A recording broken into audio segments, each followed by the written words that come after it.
નમસ્કાર, આપ જોઈ રહ્યા છો નેશન પ્લસ ન્યૂઝ. હું છું આપની સાથે હિરલ પંડ્યા.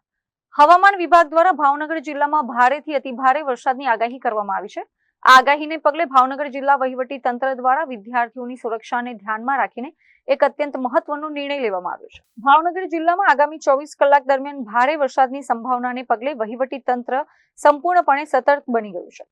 ચોમાસાની આકાશી આફતમાં નાના બાળકો અને વિદ્યાર્થીઓની સુરક્ષાને પ્રાથમિકતા આપતા જિલ્લા કલેક્ટર અને શિક્ષણ વિભાગ દ્વારા તમામ શાળાઓમાં રજા જાહેર કરવાનો નિર્ણય લેવાયો છે.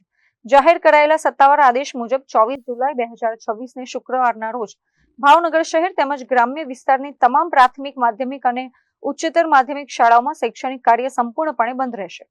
સરકારી, ગ્રાન્ટેડ અને ખાનગી તમામ પ્રકારની શાળાઓને આ નિર્ણય લાગુ પડશે.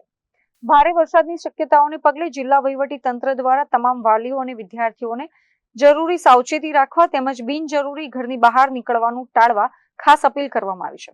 કાલે 24 જુલાઈના દિવસે વરસાદની આગાહીના લીધે અને રાજ્ય સરકારની સૂચના પ્રમાણે આપણે ભાવનગર જિલ્લામાં પણ તમામ શાળાઓ, તમામ કોલેજ અને તમામ આંગણવાડીઓ આજે શૈક્ષણિક કાર્ય માટે બંધ રાખવામાં આવી છે. તો તમામ જે શાળા, કોલેજ અને આંગણવાડીના જે અધિકારી, પદાધિકારી અને બહેનો વગેરે છે એને જણાવવામાં આવે છે કે કાલે 24 તારીખે કોઈ પણ શૈક્ષણિક કાર્ય ત્યાં કરવાનું નહીં અને તમામ બાળકોની કાલે રજા રહેશે.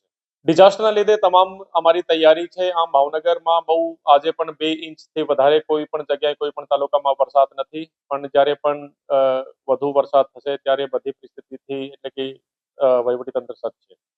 રાજન Gohil, nation plus news, Bhavnagar.